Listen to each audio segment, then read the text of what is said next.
need to listen to it. You can just listen to it. I already know. I want to listen to it. I want the audience to hear this shit. I need the audience to know what we're about to experience together, brother. That's important. It's togetherness. Your needs are important, Eski. They are. They are to me, at least. And hello, Everyone's... to another needy podcast of 1 to 10. Joined with just Eski and Fleeb this time. Ayo. Yeah, Trills and Dispose this week. A little 2-man, a little blurb, and we have a little thing to start us with here. So, his last name's Neil Cicerega. Cicerega. Known most importantly known for creating the Potter Puppet Pals original series on YouTube. Okay, man. And then two trucks having sex and the what's the super villain anthem or whatever. This guy was on the internet before the internet knew what the internet was. Yeah, when we're talking about shit YouTube. Transition there, everybody. But yeah, we got it pulled up now, so you can all hear it too. So let's just listen to this. Yes. This is non-DMCA, obviously, so we can listen to the whole thing theoretically. I hope so. I hope it is. Let's see the volume. I think the volume was good. Okay. Can you hear it?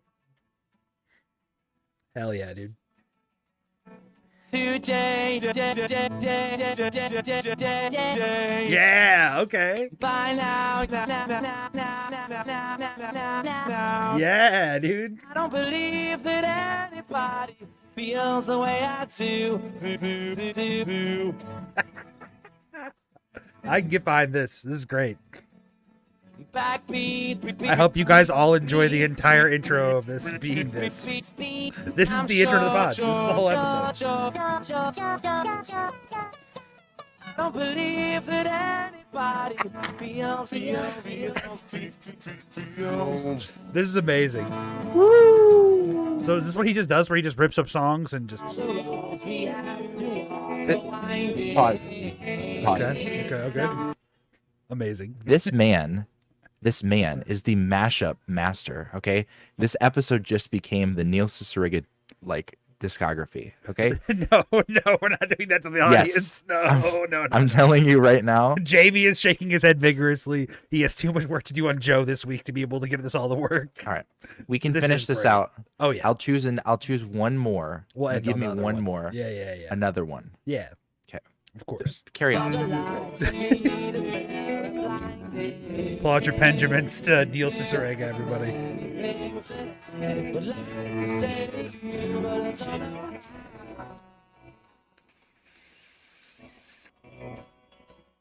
Baby,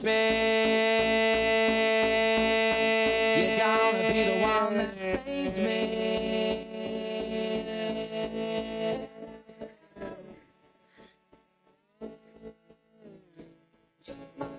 I like the pitch shift. That was good. Oh, no.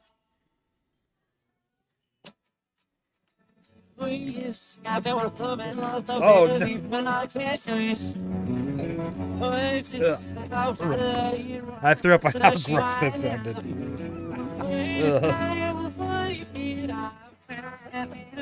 So is it backwards or Scandinavian? You decide. Is he speaking Finnish or is it reverse audio? This is impressive. There's one more trick. There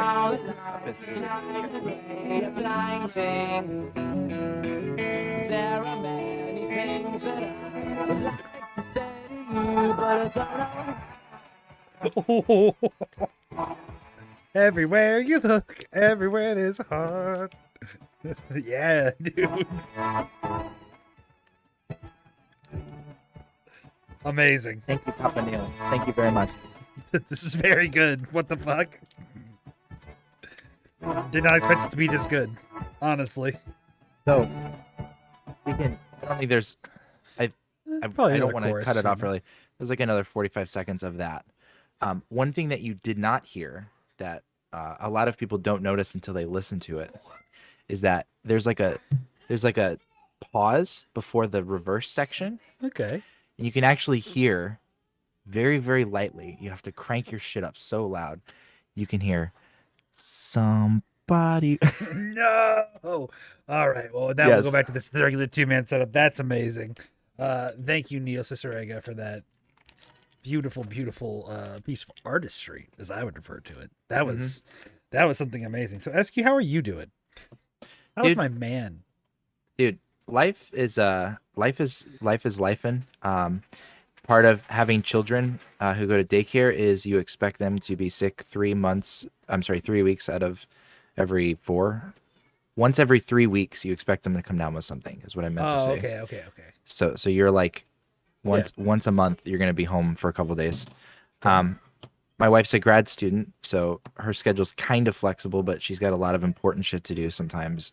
Sure. I work part-time, so juggling that schedule's like, ugh. But Yeah. nobody cares about that. Life is good. I got a beautiful wife. I got beautiful children. They're recovering from their sickness. It's good. We're chilling. Much like David Dryman, I'm glad they're almost no longer down with the sickness. Let's hope. It gets better. There's a Neil Cicerega one about that too. By the way. I'm sorry. Of course there is. Of course there is. How would it not be? How a about good you? one intended? I'm good, man. I'm good. Just new dad tired. You know Okay. that Yeah. new dad tired vibe where a lot going on all the time. A lot. Are to you do are all the you time. are you lactating? Did you take the supplements did. that they I offered in the did, hospital? Yeah. So you're breastfeeding in the middle of the night? How did you know? Yeah, dude. Listen, I didn't want to comment, but you're looking a little. You got some Juicy, good as action they'd going say. on there. Yeah. Mommy milkers, move aside for It's the manly. shirt. It's a new manly shirt, but milkers. It's a little. The manly Yeah, milkers no, it's episode. good. It's good. Yeah, no, everything's good. You know that phase of when you first have the first one where everything you do is not correct. No, they it's actually not correct a year later, but Yeah. you get the first stuff down, and then there's Yeah. new surprises. Right. So it's not that like I could do anything wrong. It's like, one night I'm told I don't take the night feeds. I'll take this one, and I say okay, and then I realize how silly that was, and I correct it the next night, and then the next morning I see how tired she is, so I'm just like, hey, you sleep more, and then she's like, why did you not feed me? And I'm like, I don't know, dude. Yeah. I don't Yeah. know what I'm doing Yeah. wrong right now. You want to sleep, Yeah. you want to eat, you want to do both. I can't make them both happen at the same time, sadly. So Doesn't feel much different than like second and third trimester, really. Yeah, Like, it's just yeah. kind of purgatory for like emotional strain. emotional damage. Damage. You got enough emotional damage. Sam's great. She's just doing her thing, and we had a long talk No, about it there's- today actually. So it was pretty healthy and a good one to be like, yeah, like it's okay to just not like feel like yourself right now because Yeah. we're kind of like both sleep deprived constantly. Yeah. It's I kinda I want to let you know that, and everyone on the 1 to 10, that actually I've never heard this before and I've never experienced it, and you are the only person that is going. Sorry, yes, of course. I couldn't stretch it out. I couldn't stretch it out enough. I felt bad. Yeah, No, no, it's- it's Everyone completely goes. Everyone goes to. Yeah. normal. Yeah. That's the part that they don't like. You read a lot of the books and stuff, and you do a lot of the things, you get all the knowledge you think you can get. No one tells you like, hey, it's fucking normal for you guys to like want to rip each other's head off for like a week. Sometimes. I heard from, not us. We didn't have to instill this rule, but there was a mom of 6 You. children, and they were all under the age of 10.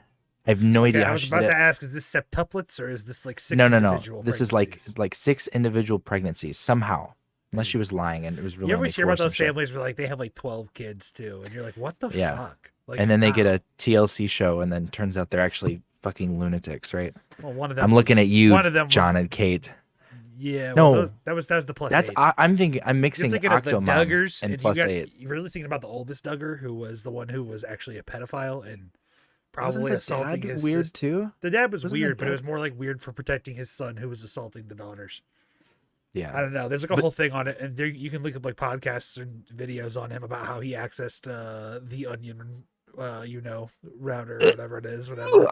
Makes me Yeah. cry from Dude, the. Have you ever gone through a phase when you were younger and you're like, I should check out the dark web for this reason? Like, Yeah, dude. I sat with my sunglasses and the jacket on, okay, green light, text, and everything, Ackerman, sitting there, Yeah, all right, sitting there.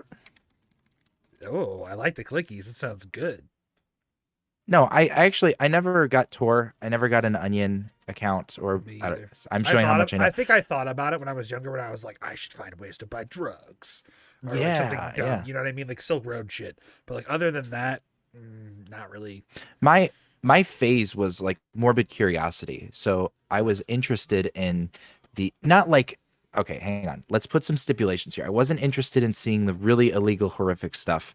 I was interested in seeing like the edges. So like really racist people, or like sometimes there's like gore that makes it on the internet. So what satisfied Kanye's discography, bro?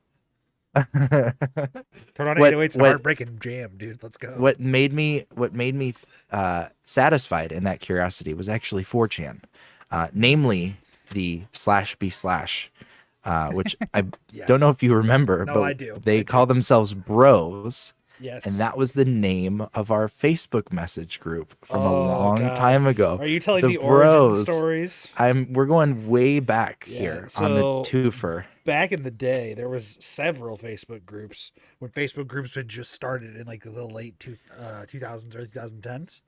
Yeah. And it was called the Bros. And it was just like a bunch of dudes who all went to school together over multiple like generations of class. So like I was class. I think I was in like the Bros V3 actually. I don't think I was in the original one or this Bro, you don't want to know about the first or the second one, or like other groups like ICSC, which is Ice Cream Social Club. That was another group. I can tell you about that one that I was in for a little bit. I was in like version 2 of that.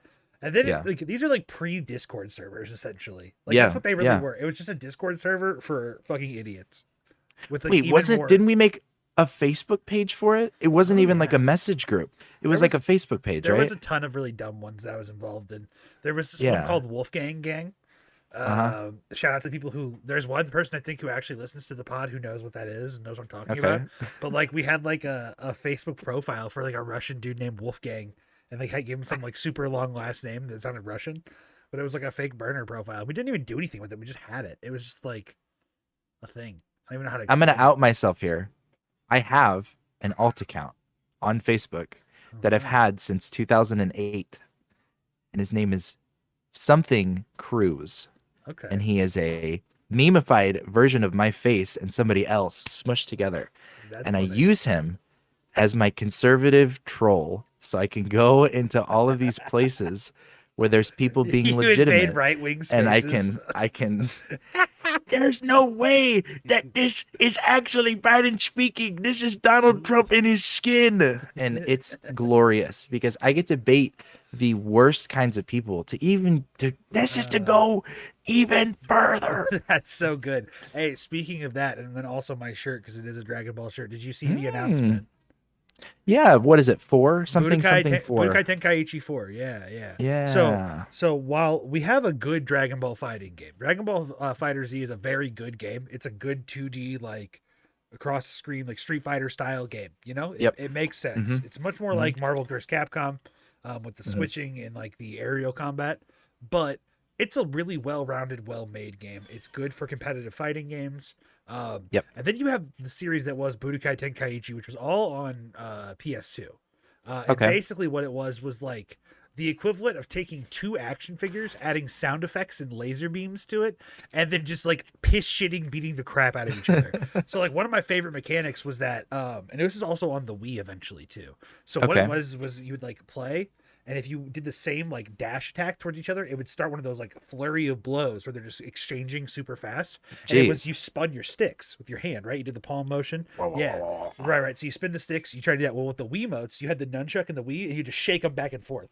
And I had a friend who I could always beat him on PlayStation, but I would be like 1 or 2 hits off on the Wiimotes, and I was like, this is the dumbest shit ever. But basically, like it's just like as many people in the cast as possible. Every character has like a jillion fucking forms. You can transform into all of them, and you just beat the fucking shit out of each other. It's like stupid fun. And it's like super squishy. The battles last for like 30 minutes because you're each doing 1 damage out of 5 million. If you want to put them that way, you can put the handicap like lower and lower the hit damage, and then you get like teams of like either 3 or 5. Where you can just draft like anybody, you know? Oh, geez. So like you got Trunks, you got Cell, you got fucking every random offshoot character that you can think of who has an advantage. And the only thing they didn't have was character creation. So my only hope is that there is a character creation process in this one. I can't wait to see Minecraft Steve in Dragon Ball Z. Well, I gotta tell you that. So Xenoverse is like games that already came out over the last 10 years. They have 1 and 2, and they have creatable character like things in that. That's a whole thing. That's the open world one, right? Where you like can fly and stuff. And, so imagine that style of combat, but no open world. Just so those big arenas locked in the. Yeah. and you just can blow up the arena. You can destroy the terrain. You beat the shit out of each other. It's great. I wanted to ask your opinion because that's fucking cool. But here's an even cooler thought. You mentioned motion controls on the Wii. Yeah. Do you remember in Mario Party Wii, the one game that unequivocally males were better than females in? Whoa, man! I think your red pill Facebook content is going into the pod. It's leaching into my brain. No, there was a mini game in the Mario Party for the Wii. Okay. Where you had to shake a soda can, and you used the Wii mode, and you just sat there. And you shook the soda can. Yeah. True. Tell me why any girl would be worse at that or better at that than a man. They wouldn't. Think you just knew the wrong girls. I'm sorry. No, I think you just knew the wrong girls. When it came out when I was 12, so maybe I did. Maybe okay. You didn't know enough slutty 12-year-olds. I don't know. Is that a Gengar Squishmallow behind you, by the way? It is. That thing is bussin'. My cousin just got one of those, actually. He was like looking into it for a while. I'm sorry, wait. No, I have to correct myself. That's not the Squishmallow. That's just an official Pokemon plush, okay? Don't fucking confuse me for a Squishmallow loser, okay? I'm over here getting the official plushes. I don't want little guys that don't have arms and legs. Openly malign Squishmallows altogether, because Parm might have a different opinion than me, but yeah, fuck Squishmallows. I think fuck Squishmallows. But if you're in a Target and you see one that's, doing pretty well, posting it on eBay, making a couple bucks off of it, hey, I'll take that. I'll take that anyway, but I don't get it.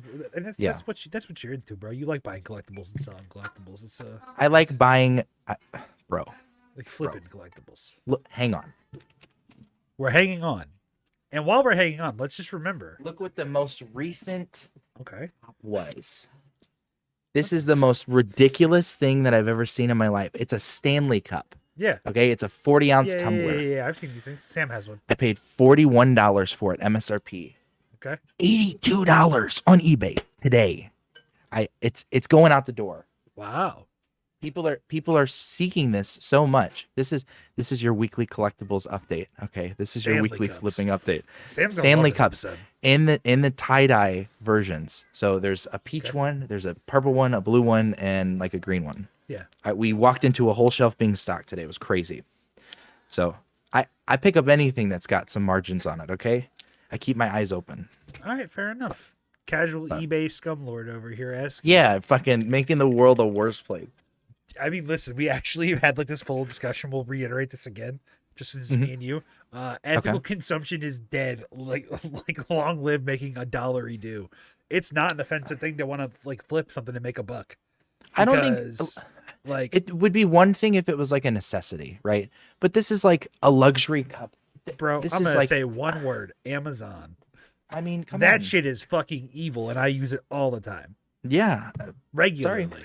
Yeah, we're just doing what we can. Yeah, being consumers and living in this consumer-driven dystopia. It's great. What I want to know is Walmart going to take over the world, or is Amazon going to take over the world? Who's it going to be? Oh, it's Amazon for sure. Do you know that? Go ahead. What's your evidence first? You were going with the and I was ready to hit you with the Walmart is closing stores, but they are chipping away at Amazon's online retail space. Every quarter, they're gaining like another couple percentages. Oh, yeah. And they're expanding their distribution warehouses to where what Walmart is going to be is no longer a place that people can walk in with their butthole hanging out because they got pink socked. They're walking onto their computer and ordering stuff from Walmart.com. That is the future of that company. Let me ask you a question. Do you ever shop at Walmart now? Yes, all the time. Same. Do you use the online pickup? I have a couple times, but for nefarious purposes. There's every once in a while they'll post a Snickers bar, but they'll show a picture of the box. So it'll be like 36 Snickers in a box for 85 cents. And I'll always hope that one of these days I'm going to get a full sealed box for the price that I paid. But instead, I bitch at them at the counter for 2 seconds, and they're like, nope, we'll just refund you. And I'm like, okay, thank you. That's crazy. I've done this once. I haven't done this multiple times. It sounded like you did it a lot of times, to be fair. It sounded convincing, huh? Right? Yeah, pretty much. No, we're good there. No, we use it for our groceries every now and then. Recently, since we've had the baby, like I've just been going to the store so I can get like an hour out of the house anyways. Yeah. Walk around, stretch your Yeah, legs yeah. and stuff. Be a person, observe the pink socks of Walmart. Because dude, I can tell you, like I've been to Walmart I think 3 times since this baby has come home, and every time I see something that is just like an abomination. This last time it wasn't even that bad, but it was this guy who was like very hipster looking. He had a beanie and like dark framed glasses on, but he was wearing like very clearly like a gray tank top with like crimson like red stripes across it, right? Had the pocket displayed. Then he had like a regular like jacket, and then he had a leather jacket over it, and it was like 65 that day. And I was just like, my dude, like I know you'd be dressing right now, but like it's a bit much. You could just lose the leather. Call me Italian because I be dressing. So wait, yeah, call me a salad because I be dressing. Yeah, that's the one. I want to say that I don't think you understand what a pink sock is. I think I may have. It's a butthole. I get it. Okay, it's a rectum hanging out of someone's ass. We'll put it on the internet now. Thank you. I'm sorry. Yeah, I knew exactly what you said meant. You described pink socks like people wearing their pink socks. I did. Okay. What's wrong with them wearing a pink sock out of Walmart, bro? Come on. Nothing. It's not atypical of an experience for you, is it? That was the closest thing to what people look like when they're shopping online is what people walk around. Straight up, dude. This woman was walking like through the first time I went, and she was wearing like pajama pants and like a very shitty, dirty tank top. And I'm not even kidding you, dude. It looks like she had like some white like caked on shit. So it's either like that's kid vomit or cum. Straight up. That's right. How do you think she was shopping? She was working the parking lot before she went in. She was in the food area. So here's the thing. It could have been either one. It could have, if she was maybe over like in like the beauty brands or the clothing, I'd be like, that's definitely cum. But since it's considering it was, the food section, I'm like, she could buy food for the kid. True. You know what? All right. Let's leave the mystery to them. Let's not make judgments. Let's unveil a different mystery though, because I know you know what this is. Are you familiar with the term Riz? Yes. Yeah. So I don't want to ruin the concept of dad Riz though. Okay, so hear me out. I don't think it settles for you because you've been dad longer than me, and I be dadding. I do be dadding. Now a year, right? Is that roughly correct? He'll be a year in a couple weeks. There we go. So for me, Riz is a term that's been around, I'd say, in the last year, but it's much more prevalent than ever now. When I was carrying the empty car seat up to the NICU to bring our baby, like do the test, and the next day bring him home, I had several women very politely smile at me with their eyes, but like in a way that like women have not looked at me before. And it's like, I understand now that some women are attracted to fathers or like strong fathers. And I'm like, I see. It's fatherly Riz. It's actually biological. Right, I know. It's the pheromones. No, I'm sorry. I'm just trolling. Also, I'm peeking, so let me turn this shit down. Nah, you're good, bro. You don't have to worry about it. You're fine. I'll edit you in audio in post. Or Jamie will, or whoever the fuck does this shit. I do know. There's a light in people's eyes when they find out that you're a parent. I know. Whether even their parents themselves. It's not even just like intentional light. There's like, there's some light, but then there's more that's like, there's women who look at you and then they look at you differently when they find out you're a father. It's like, whoa, that's weird. I am also a father who's happily taken. Leave me alone, please. Sorry. Stop molesting me with your eyes. I should have. What was the Adam Sandler with the wore a ring to pretend that he was married? Come on, you know this one. That's no, I didn't know that. This is like 2012. He pretended to be married to get chicks in the movie. It was him and Jennifer Aniston. I know what you're talking about. I just don't remember the name. That's not even in my top 3 Sandler verse movies. So, all right. And speaking of that, let's just dive right into this. We're halfway through the episode, so fuck it. Your Sandler verse draft, sir. You can have the first dibs on first movie. I got like 5, so I'm lined up. We're good. Okay. It's got to be Uncut Gems is number 1. That's an insane take. It's Billy Madison number 1 for me. Are you? You're a fool. Kidding me? Uncut Gems is a great movie, but it's not a number 1 pick in the Sandler verse. I'm sorry. Listen, this is a hot take. I don't like seeing 50 personalities of the same person and all the Adam Sandler didn't like movies. 50 First Dates? Listen, Jack and Jill was supposed to be 2 different people, and it's literally Adam Sandler Okay, I did not watch that movie because I knew how bad it was going to be. I watched it because of how bad it was, and it was actually like, oh, this is just every other. No, I'm sorry, I can't disrespect him that bad. The Nutty Professor was actually bad. Yeah, true. Yeah. True. Jack and Jill was also actually bad. So what was your number? It was bad. So what was your number 2? You said that already? I haven't said it yet. Oh, I had to think. Billy Madison was definitely my number 1. I'll say that. Billy Madison's number 1. Okay. That's the VHS tape of like 3 VHS tapes I grew up with. It was the Green with Evil, Mighty Morphin Power Rangers tape, Billy Madison, and then like occasionally like rotating other bullshit. Here's a question. Pin in the draft real quick. By all means. VHSs used to have pre-roll advertisements for other movies. Did you ever have a movie that you wanted to watch as a kid, but you never got to, even though you saw the pre-roll all the time? Ooh, no, I don't think so. I think I always ended up getting to see the movie. Like, I don't remember having one I didn't get to see. So Matilda had like 4 movies never in the saw pre-roll. Matilda? No. I saw okay, Matilda. Sorry. I never saw the pre-roll added movies, and I asked for like 3 of them for Christmas. What were they? Do you remember?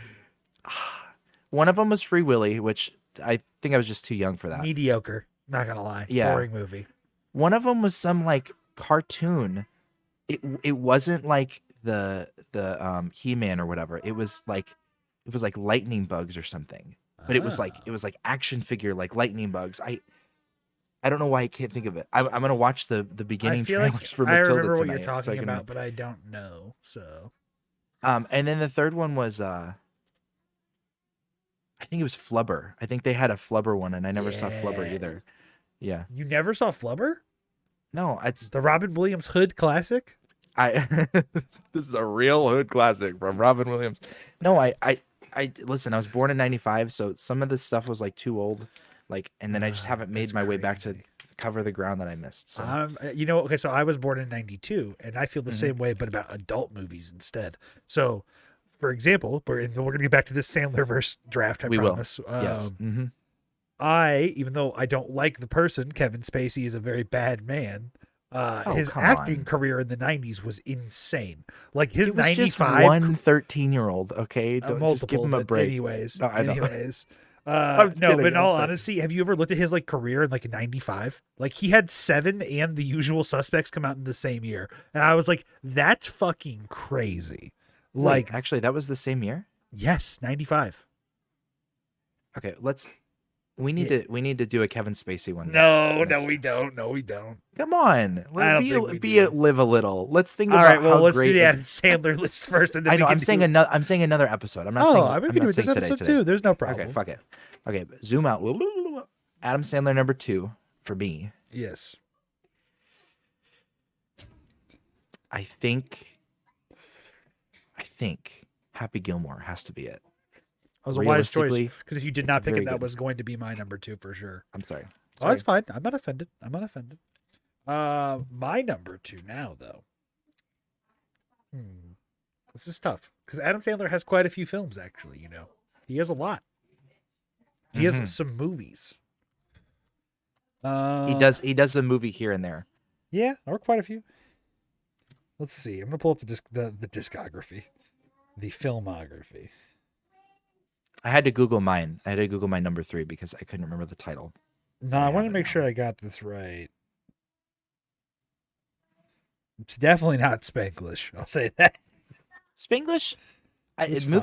Movie like essayists love that movie. They talk about like how realistic the dialogue is and shit. This is actually tough. I guess I should probably just go Waterboy. Because that's like, okay, so here's a fun thought. You as a young man, definitely being a father now and having a wife and all this jazz, you definitely at one point in time when you were a young man were able to identify you were a straight young man. Well, or whatever you were. You're assuming that I'm. That's correct. Assuming. Okay, sorry. Let me explain. Let me explain what I mean by this idea. When I saw Amy Jo Johnson as Kimberly the Pink Ranger, I was like, I like girls. And then when I saw the actor who plays Vicky Valancourt show her boobies to Bobby Boucher, I was like, I really like girls. True. So that was like a sexual awakening moment for me of like, yeah, I know. Like that was boobs are tight. Like that whole way he reacts, like I get it.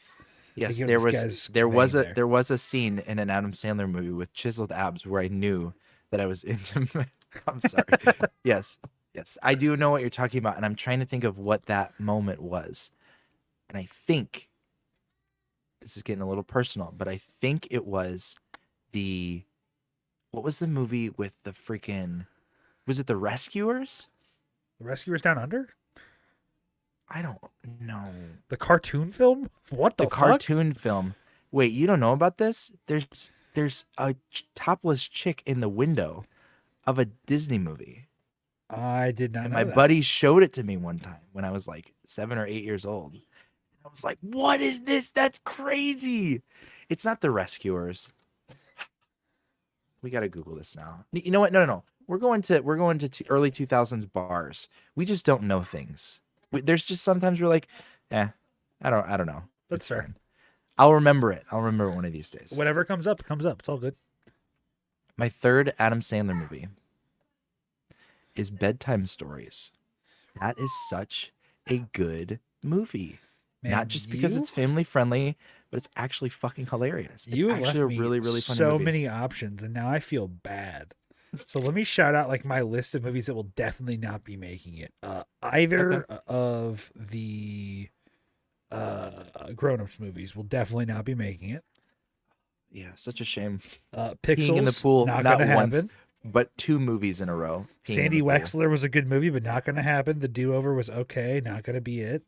What was the Western movie he did?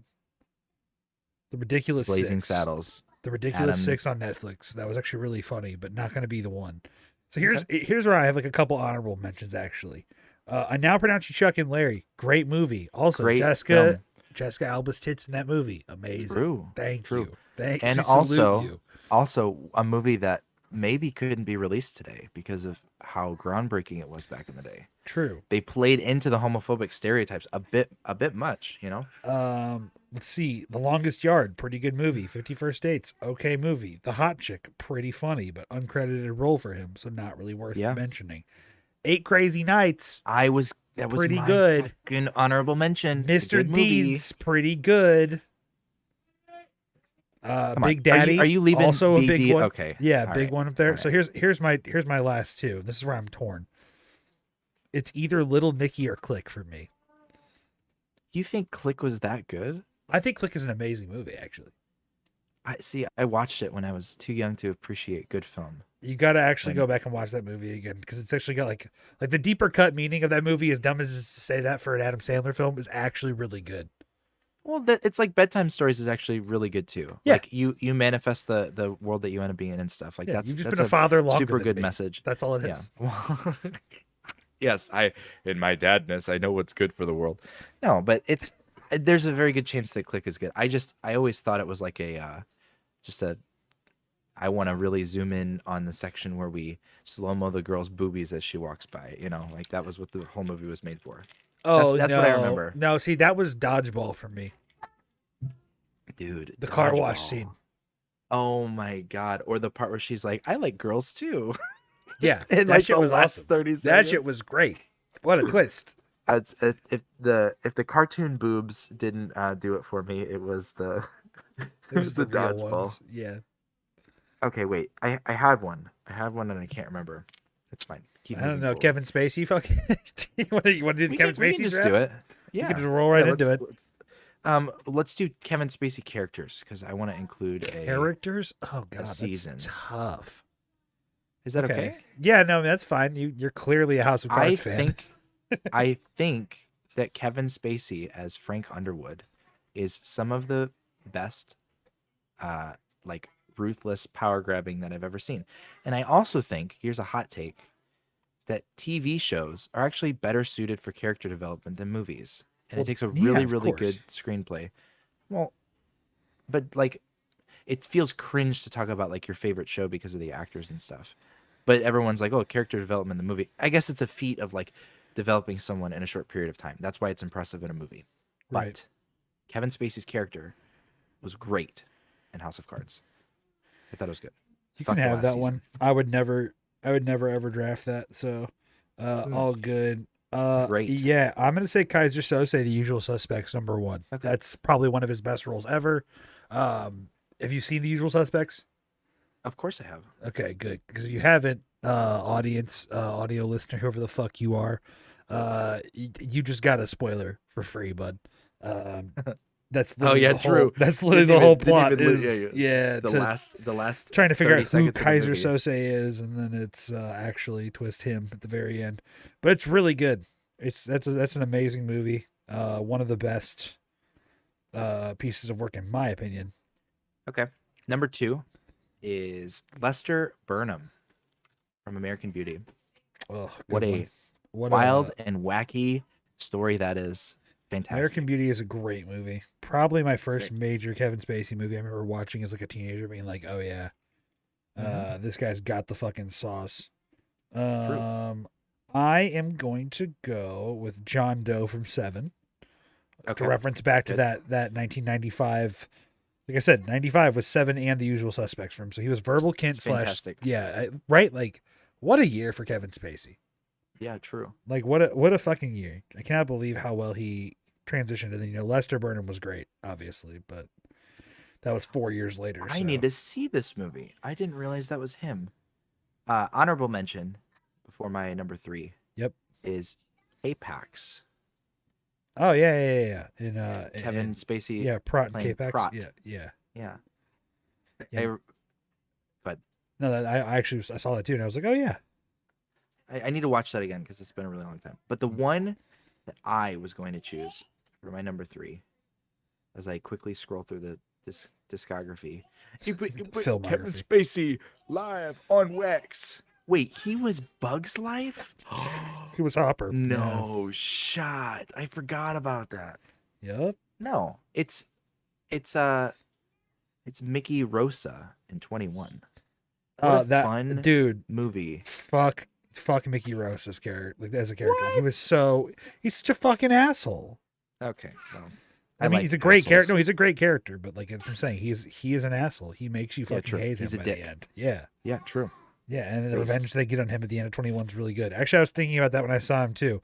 My honorable mention for The Love of Samantha is, she's near and dear to my heart, is Kevin Spacey playing the famous version of Dr. Evil in Austin Powers Goldmember. I'm freaking evil, man. I'm freaking evil, man. Yeah, dude. I loved that. No, but my number 3 was going to be Hopper, actually. Okay. So that now it's just like, yeah, Hopper's iconic. Like, he's menacing. He's imposing. Yeah. He was the first, like, big bad in a Pixar movie. Because, I guess Toy Story came first, but, like, Sid wasn't a bad. Well, like, Sid was the bad. I know, but he's not like a... He was a misunderstood kid. Yeah. He's not a force to overcome throughout the whole film, right? Exactly. There's like a series of conflicts. Whereas with Hopper, it's like this guy's here the whole time, and I also used to have this animatronic like toy thing that was like a motion sensor, and it would be it was Hopper, and it was like I put it on the floor of my room, and like someone came in and like wake me up or whatever, it would be like freeze, and like, are you a part of Hopper's gang or something like that? And I was just like, hey, let's go. Do you remember the Furbies, the demonic Furbies that would come alive at night? Do I still have a Furby? Do you still have one? No, I don't know where it is, but I know it's around somewhere. I think it's like in a tote somewhere outside in a storage unit. Yeah. But yeah, it used to do that. Like 10, 20 years later, it would still like make random noises. I've had the batteries out of this thing for like 5 years. I don't know why it still keeps talking to me. It's possessed. Hello, I'm Furby. Yeah. Okay. What do we got? I just put a new here? Yeah, I put a little cartridge on. There's a little Benjamin on there because I finished my little super lemon haze. Now we have a cantaloupe haze. Oh, nice. Okay. It's not ripping super hard. I'm gonna have to turn the heat up here and get a little proper puff. But shout out to High Profile, the local dispensary I like. There was a journey that I just went on. Speaking of atomizers and cartridges, I new to the smoking out of a non-flower gang because it was whatever other people's devices were, I would just partake. I never bought myself. I was just a freeloader, if you will. I'm kidding. I just didn't do it very often. It was very yes, Scum Lord Eski. Yes, that is today's episode. I didn't realize actually how complex the little cartridges are. There's like a whole wiring system inside and all that stuff. So we bought a new cartridge and it's been acting up ever since we got it. I can't remember the brand. It's not the maker's fault. The person putting the wax into the cartridge.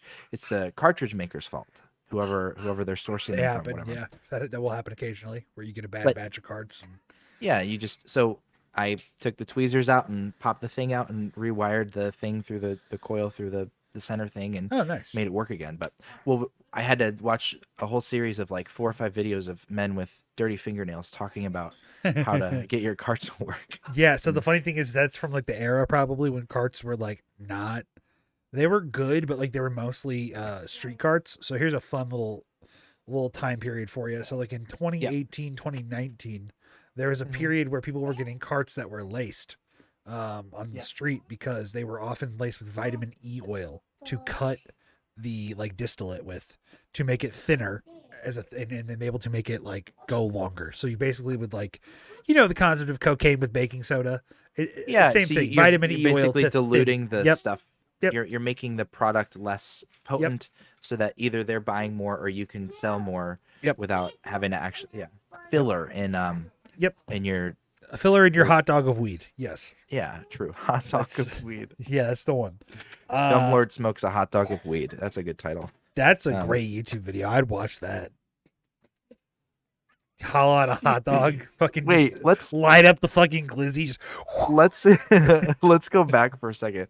Do you remember the age of YouTube where people would just get like violently high off of like they would have like the biggest gravity bong in the world and he'd be standing on like a chair on a ladder and it was just one dude with like cell phone footage or whatever, or they would like have 15-gram wax cubes that they drop into a cylinder cup. There's this guy, there's a video I still watch to this day. His name's Mountain Man, and he takes like a 28-gram dab, so it's like an ounce dab, and it's just like in Colorado in 2013 at this big convention, and they had like this rig that has like multiple chambers or multiple like bangers off of it. They all have e-nails on them. They're all set to like 650, so it just keeps it as hot as possible. And there's just like, dude, this guy's like talking about like before, he's like, I smoke all this stuff. The reclaim goes to kids who like use this stuff for like their like mouth like syringes of whatever. It helps kids with seizures or autism or whatever shit that he was saying. And he talks about how there's definitely resin in his lungs and he can feel it when he coughs. And that's when I like know, and I'm like a little wheezy, and I'm like, bro, I've been smoking too much. Like, I know I'm already getting to that point of there's a little bit of goop developing, but this man's talking about how he has whole clumps of resin in his lungs from the dabs he takes. And he's like, yeah, I'll be high for like, a day and a half off this. And I'm like, what the fuck? Like, his tolerance is good enough to where it's only a day and a half off an ounce of oil he just smoked in one setting. And it's fucking atrocious, dude. It's I don't gross. understand. Like, I the spectacle of it was cool, but he also I've talked actually about never. the mythos of getting like you can't overdose from getting high. Like it's mathematically impossible because parts per body you would have to consume with THC. It's like sucking from a rocket engine exhaust like 10,000 pounds of weed in an hour to like overdose or something fucking stupid. Yeah, it's insane. Yeah. It's impossible. It's crazy. Convert rocket engines to glizzies, and then we'll really be talking. Okay, how many? How many rocket fuel ounces per liter goes per parts glizzy? That's what we're really here to ask. How many hot dogs per rocket fuel jet engine capacitor? Wow. Is that accounting buns? Yeah. And what filler are we using too? I don't know if I finished my thought. So I did. It was an issue where it was blinking white. And tip for you guys, if you don't know how this works, your cart actually has a section that's removable with a little gasket. And if you don't know what a gasket is, for those at home, it's a rubber ring. I'm sorry. Or it's like the thing on your fridge that keeps the fridge sealed. I'm gonna start playing into Scumlord Eski. It feels good to be just a fucking dick. Okay, no, I'm sorry, but you can. There's a little wire that sits, touches your oil, inside of your thing, and that connects to the spring that touches the heated part of the battery, and so sometimes that will become disconnected, and the battery tells from the voltage that it's not working, and that's why it flashes at you. And so what you do is you just have to reconnect that wire to the coil. And that makes it work. Ta-da! We're fixed. Something I don't love about carts too, particularly, is that like they work really well at the beginning, and then by the end they don't work very well. They're very clogged. You have to like, and they taste like shit. And it's so like there's part of that. We talked about this on the pod before. We'll talk about it again with your recreational. I'm just a virgin. Safety. Just keep taking my holes. Okay. You know how on these packages it says like only take 2 to 3 second hits. Yeah. So you should actually do that, because what's happening is the cartridge, the metal heating element in the coil, is burning, and it's burning off that metal nastiness into your oil. So it's changing. Oh, so I shouldn't be taking Blinkertons. No, no. You never go to Blink. This is a controversial opinion. For Parma and I have like literally debated this on the pod. He's like Blinkertons every time, and I'm like, literally never blinker. Never. Like, never. If you notice, I use a box mod, and then I don't use a Benjamin. Like I have little pens like sitting over on that little shelf right there. I literally won't use my ozone, my little ozone. There's nothing wrong with those things. Don't get me wrong. It's just that those are made to hit like a certain wattage only, so like you can't variably adjust. For me, like I have 7.3 on. I get a little. Yeah, just a teensy little bit. Okay, nothing coming out really, right? Did you get? Yeah.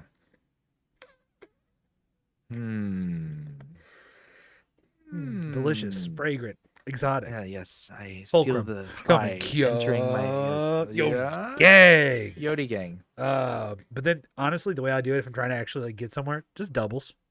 Just do a 2-3. So right in a row.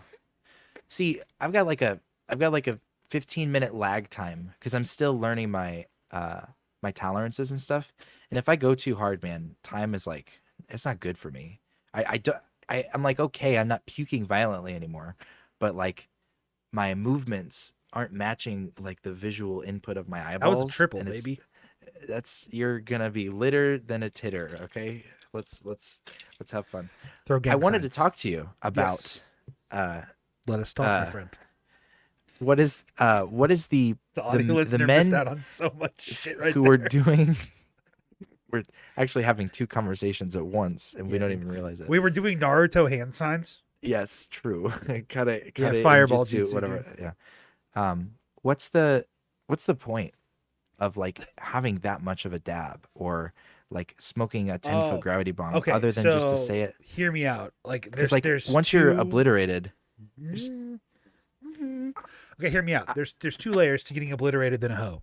This is I think what you're talking about. Okay. But the first thing is we've talked about this on the pod, and since I'm a big weed, like I'm a weed intelligence advocate. Like I think about using your weed smarter, not harder. So there's this thing called the entourage effect because every strain has different set of cannabinoids than the other strain. And what are cannabinoids, but like that tetrahydrocannabidiol, that thing that gets you high in the first place, the THC, right? So cannabinoids are like, they are the driver of the car. Okay. And you also have terpenes, and terpenes are like the vehicle, the flavor. That is the car. Oh, yes, exactly. The muscle. Yes, in a way. The ripples exactly. and the color. Whatever of part the of the paint. analogy you need to say about it to understand that there's conceptually multiple parts to it to how it affects you. So something you can do, like this is a mythos I believe in. I think that THC content is bullshit. I think that like high THC content over lower THC content but higher terpene spread is like variably valuable. It depends on what you like and what you like out of that strain. So what I like to do is I like to have multiple strains of something at a time. So I have like 2 oils, or I'll have like 1 oil and a gummy that I take every day or something. You like getting hybrids. You don't like single strains for the most part. Yeah, sativas, indicas, hybrids. I mean, hybrids are where I generally will like lean to because it's more fun. Learn me. Hybrid, I thought, was just a mixture of 2 strains into one thing. Exactly. But can a hybrid be... Yeah, half indica, half sativa, mostly sativa dominant, indica dominant. It's all dependent upon the math. Most things aren't pure one or the other these days, honestly. But the mix of terpenes and cannabinoids can have a different spread rather than just if it's high THC, you're going to be loaded. So, for example, when I was typically using before the baby came, it was like a 5 milligram gummy of it's a lozenge, really. So it was like a sucker thing I put in my mouth in the morning when I walk my dog. And then I would hit my Benjamin like 3 times before I get into work. And I was like good for like 5-6 hours. I'm just not even really high, just more like functional. Zoned. Chilling. Yeah. Interesting. Yes. Doing my thing in my lane. See, now this is how green I am. I am sticking strictly to indica because I think what was fucking me up a little bit was sativa was like giving me too much space in my head, and that's not a good thing. But indica just like gives me like a really relaxed, like good head feeling and like calm. And that's kind of an important thing to understand about like proper cannabis, like culture and knowledge, is that like certain things aren't for everybody, or weed's not for everybody. Number one, true. What weed is for somebody might not be for like your best friend. Even it might be better for a perfect stranger who kind of likes it. So it's kind of just this thing where you have to like figure it out as you go. And you don't want to experiment too hard because you don't want to put yourself in like a negative headspace or in a negative body space either. Get a negative feedback loop going where you have to take 2 years off. So I mean, hey, look, you got to do what you got to do for your own health. I've taken 6 months to like a 1.5 year long break before. Like it's there's nothing wrong with doing that. And if I'll say this, like I was really not cut out for it at the beginning of the whole thing. It was not something that like my mental could handle comparatively. Yeah. Because now I honestly can say like when I smoke or consume at any level, it's much more functional. When I was 19, I smoked way dirtier, gross, nasty weed that was basically mids, and somehow I lost a whole set of car keys. You know what I mean? Like, Yeah. I had just gotten home, and then between walking home and walking inside, my car keys got disappeared. Yeah. Shittier weed still was like getting you fucking just lost Faded in the in a world. hoe. Yeah. Faded. Cool. Yeah, dude. It's crazy to think about. Let's see, I got a couple things I wanted to mention about this whole week here with some crazy shit going on. There's a lot of stuff that happened, a lot of esports stuff, but I'll spare the drama on esports this week because Parm's not here, and we had a really good conversation going about the Brazilian crowd at VCT Brazil, which was the Valorant tournament that just wrapped up. Basically, people the greatest esport ever made. No. But Fnatic did win a major finally, so that's pretty cool. Hell yeah. But no, what I really wanted to talk about was the return of a very important anime. Attack on Titan is back, baby. Oh, for the final season. It's the final chapters, yes. So when this episode started, there was 8 chapters left to adapt, basically. And they adapted, I think, basically 2 of them. Which was an hour-long special, and it was fucking nuts. Like, absolutely balls to the wall crazy. I'm a longtime fan, and I'm a reader as well. Like, I already know the ending, and I have since it came out, basically. Yeah. I can't wait for the world to explode in, like, the fall, when the movie comes out, or the 2 movies, or whatever it's going to be. Is it, this is a contentious question, but are you a dub cuck, or do you do subs? No, I'm a sub lord. What do you mean? You're a sub lord. Okay. Yeah, dude. I mean, okay, let me rephrase.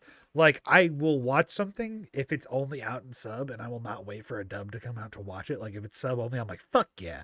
But if it's a good dub, I'll watch it. So it just depends on what that dub is. But one I've been revisiting recently is Gundam Wing, actually. I've been rewatching 1995's Gundam Wing dub from the mid-2000s. It's really good. It's so good. Really good. Someone tried to tell me it wasn't going to hold up. Like, yeah, it doesn't hold up very well. I was like, wrong. Duo fucking rules, dude. Gundam Death Scythe is sick as shit. I just don't know if you can compare, like, anime from the 90s to now. Like, I'm not a huge anime person. I don't want to front.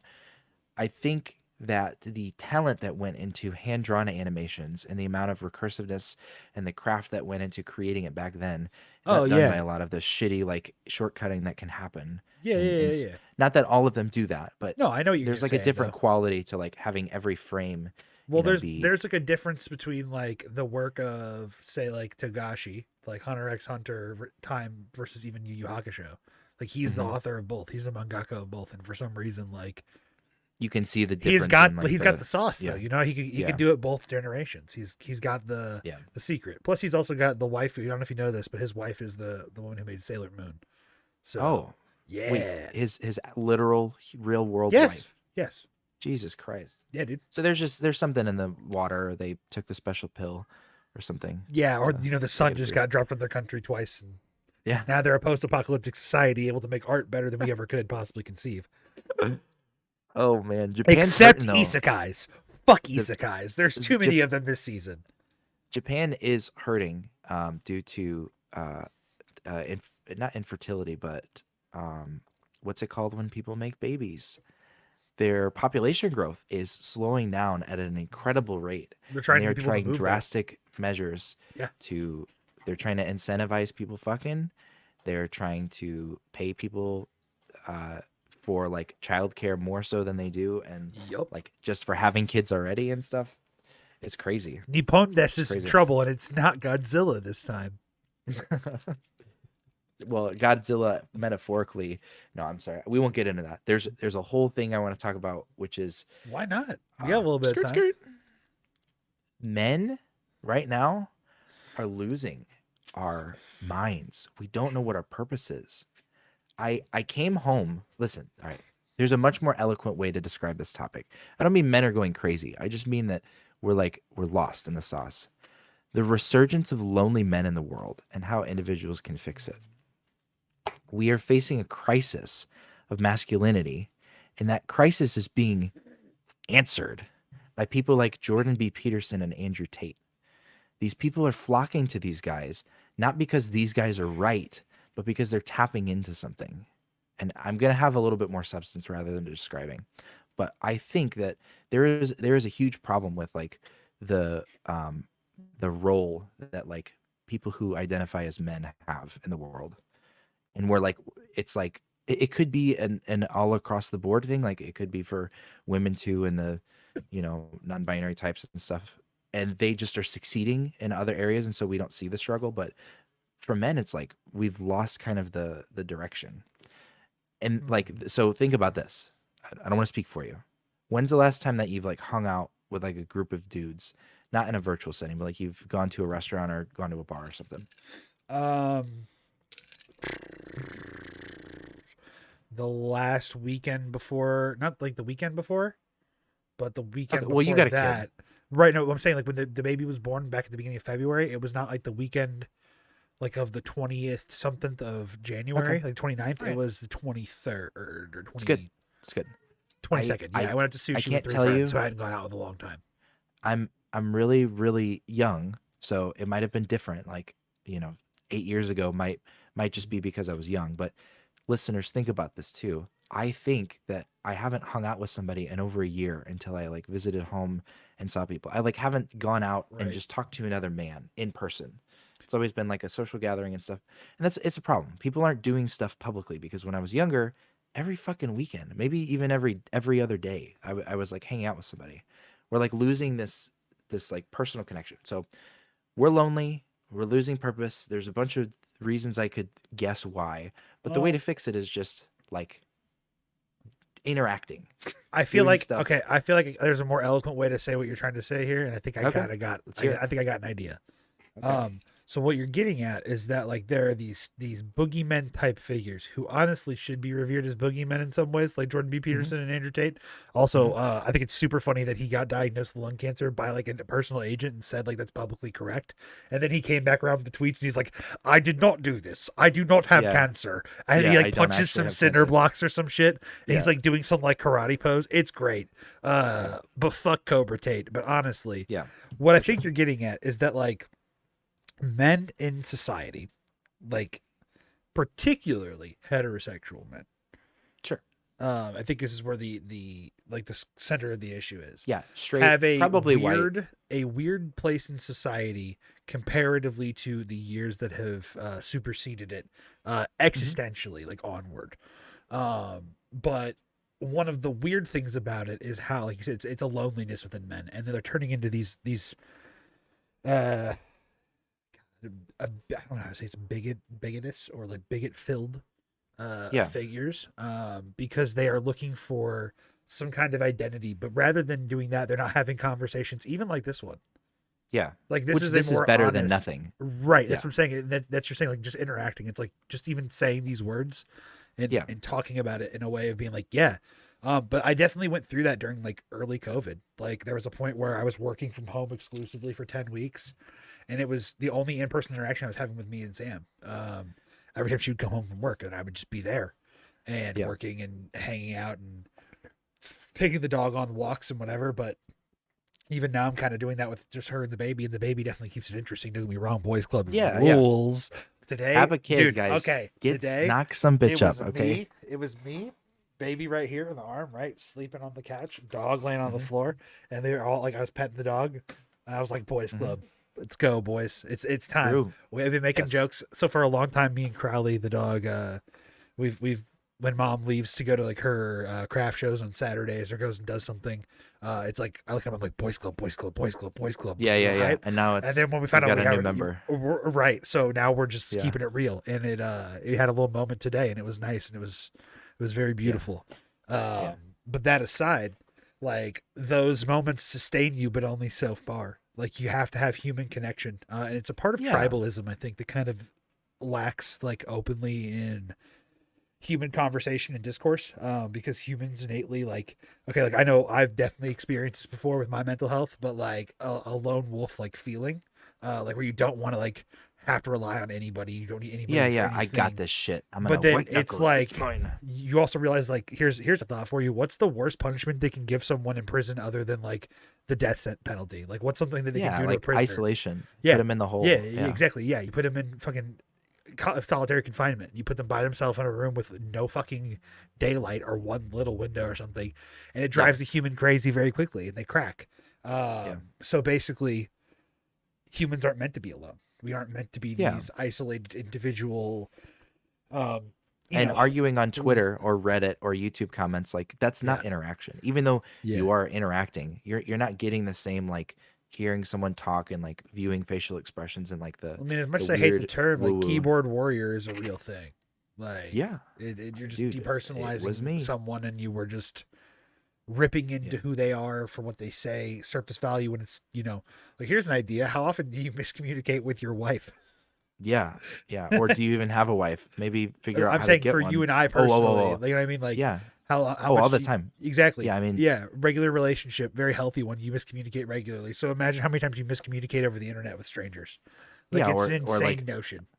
Yeah, because how much of communication is nonverbal, but then when you just put it into text, like you have this intention behind the words that you're saying, but you ever think about the faces you make while you're scrolling Twitter, and you're like, dude, I swear to God, if you recorded your own feedback, it'd be like your face being like, what the, like, imagine if you could like capture the face of somebody as they're typing a tweet, so that you could like read their face while they're saying it. Twitter's I want to expand on what you said real quick. Yeah, sure. I think you said that we're losing I don't remember the words. Tribalism. But there's an innate tribalism of humanity. Zoop, back further. Sure. The men are their place in the world, heterosexual men especially. Yeah, it's a different place than it's ever been considerably, like in the last 10 years of our society. Well, think a little bit further back. We went from like the only way that you really needed to like succeed, which I'm not saying that this was right, but for all of human history was you basically needed to work a job as a dude. And then like that made you like, okay, I can now find a woman and support a family. And like, that's what I can offer. I can work a job. I can come home, whether I'm like a wife beater or like I'm emotionally available, it doesn't really matter because like I have a job. Some people don't have jobs. That's good enough for me. And because women are now in the workforce and competing with men in that environment, it's not just enough anymore to like just have a job. You have to like do what women have always done, which was be the emotional grounding and like be able to interpersonally interact and like have, a care for cohesiveness and conflict filled environments and stuff. And men are floundering at this because that's stuff that women have always been taught from a young age. And some men picked up on that, but a lot of them just like were in this like weird space where they're not being given the same skills, but they're in like a totally different world than what the skills that they're being given were for. So I get the nature of what you're saying. I just also believe in like the like everything you said. It's like, yeah, just being a good human being. It's kind of like what I thought by the end of you saying all those things. Yeah, it's not that it's course. Like it's not that it's like not necessarily what you're saying is untrue, that there is not this nature of like a lack of those skill sets or a lack of knowledge in those skill sets naturally from your upbringing, because of your disposition of life, gender placement, whatever you want to say. Well, just culturally how we treat men and women. Like women are the ones that get the emotional care, and men are kind of like left to like fight it out and stuff and whatever. And that's not enough anymore. That I'm not saying that back in the old days it was better. I'm just saying I'm acknowledging the difference now. And You're telling me it wasn't better in 1985, brother, when the cocaine was floored. Oh, no, I'm kidding. God, go into the bathroom with the coke tables. We have work to do with men. Absolutely. That where they need to be getting more emotionally like available and communicative and present, speaking about things. And Andrew Tate and Jordan Peterson are taking them down the wrong path by saying you need to be more masculine, because what it really comes down to is it feels like women have always had the feminine traits down, and then they've actually gotten the masculine stuff by like entering the workforce. So they're like they're rocking this world, and men have only ever had the masculine, and they haven't really picked up on the feminine stuff. And so these leaders, the ones that are answering the problem, are telling them to ratchet up the masculinity more, when what they need to do is like work from the other side to like balance it out. I'll agree with that notion. Yeah, I'll definitely agree with that. Be in touch with your feminine side, boys. Go suck a dick here and there. All right. Hey, Speaking what's of it gonna someone do? who's not like, sucking a dick really, but sucking a dick metaphorically, Aiden Ross getting banned off of Twitch and then Oh my being, god. that whole like kick thing with signing or whatever nonsense the train said about how it was so much money. But even more funny And it is that wasn't Aiden Ross's brother Miller popping up on put it Twitter a whole and fucking. fucking just destroying him. Did you Yeah. see those tweets? It was nuts. Those nutty. were I didn't. insane. Like he Yeah, just it's kept crazy. going, and he was just like, "We tried to prevent my brother from being around bad figures due to his poor intelligence and like not getting manipulated in life." And he's just ever since he met Andrew Tate, he's just become a bad person, and it's just crazy, dude. It's crazy. Do you know who Destiny is? The There's a name streamer, Destiny, of right? course. Yeah. Yeah. Of course I do. Yeah. So he made a joke the other day. I'm a very big Destiny simp. I'm at least not surprised 60 by hours a that, week. but like I've Wait, gone through really? phases. Do I I give mean, off the Destiny? No, it's just that, like, where do you think most political Andy's like shoehorn from ever? Yeah, if true. you have like your Twitter bio Well, says what it says. you could be stupid and you could go to Hassan, or you could be. Listen, I'm sorry. Azan's all right. He's fine. Anyway, he's fine he because said he's funny to watch. He's not he fine said- for his takes. no. It's I would never. Yeah. So, but who's smarter? The person that's going to the right political figure for their takes, or the person who's like not going to a political figure for their takes? I'm going to answer a question very smart here. In the incredibly rare event that either Destiny or Hassan sees this, Yeah. Sure. Yeah. I don't want to answer that question to get maligned by well, either side, but I will say I that was- the smarter person is clearly Destiny. Oh Because- no. Wait. Because of the witch hunt that would ensue if I answered the other Yeah. way. True. Well, you missed the question I was asking. Is it smarter to go to the smart political person, or is it smarter to not get your political takes from a political person and just be entertained by it? That's what I was presenting. I see what You you're know, saying. it's like, sure, Destiny's like intelligent, but should you really be going to someone for their takes, or should you like have your own shit and just be entertained by it? Yeah, that's kind of where I sit too. That's why I actually don't like watch Destiny religiously. It's just like a very like sporadic different phases, but especially when things happen. So like when the Mizkif shit happened, I was watching the Destiny wild. videos Yeah, because that's that funny as was fuck. crazy. Also, shout out Rat Jones. Listen, I'm not a huge Destiny simp. All right, I've only like been in viewer cons on camera like 7 times. Okay, but I'm sorry. Okay. I've only been in DGG for like since the John Tron age. Okay. Wow. No, there was a point that I was gonna make where he was talking about the difference between Aiden Ross and Sneeko. Uh-huh. They both said in their tweets that there's only 2 genders. Sneeko says it because his philosophy is wrong. Aiden Ross says it because that's as high as he can count. That's a good one. On the backs of Aiden Ross' intelligence. So yeah. Aiden Ross I is copyrighted he's someone rough. else's joke. Yeah, that's not copywriting. That's just you sourced it. You said who I'm it was. plagiarizing. That's Yes, not plagiarizing. I You sourced it. you literally said who said it. You said right before you said it. That's Wait. Here would that's be a base take. referencing. You're writing an article or you're writing an essay in school, but then Okay. you put quotes around the entire thing and then you say someone else's name. So the entire article was someone else's, but you sourced it correctly. Based. You just got an A on the paper. Absolutely crazy. Okay, I got 2 things for Vigi games before we wrap up here. Number 1, Overwatch 2 currently starting yesterday on the 7th, so it's the 8th day of recording. Okay. And release date will be 11th? Yeah, whatever. Okay, cool. Wait, Overwatch 2, the Overwatch 1 Replacement game. repeat? Yeah, The same game? Yeah, shut up. They have a One Punch Man event going on right now until April 6th. Go check that out. They have a Saitama Doomfist skin, a Genos Genji Okay. skin. Okay. It's actually pretty cool. I checked some of the skins out. There is a free soldier skin, and it's have you ever watched One Punch Man? I'm not a big anime dude. I'm sorry. You should I've go seen, watch like, One I Punch think Man. One Punch Man the- season 1 is 12 episodes. It's a quick little run. You can watch the dub.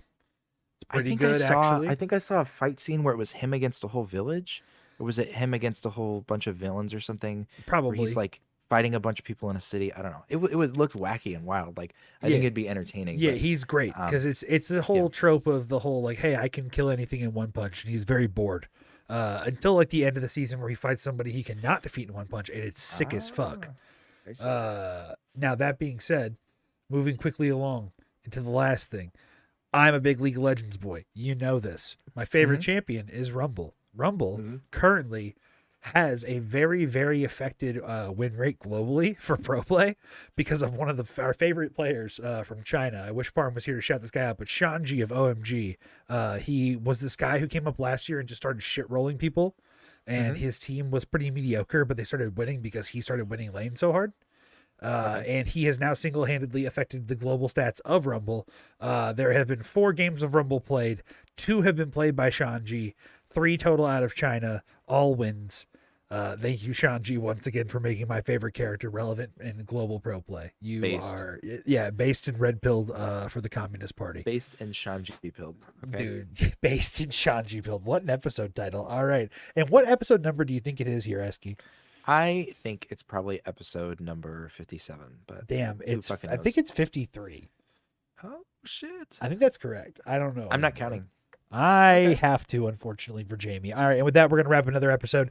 Good evening, y'all. Check us out on TikTok, Twitter, podcast, Spotify, Apple Podcast, all that bullshit at 1 to 10 pod. See you guys later. Check out the description for Eski and I's links. Bye, guys. Bye-bye. Thanks.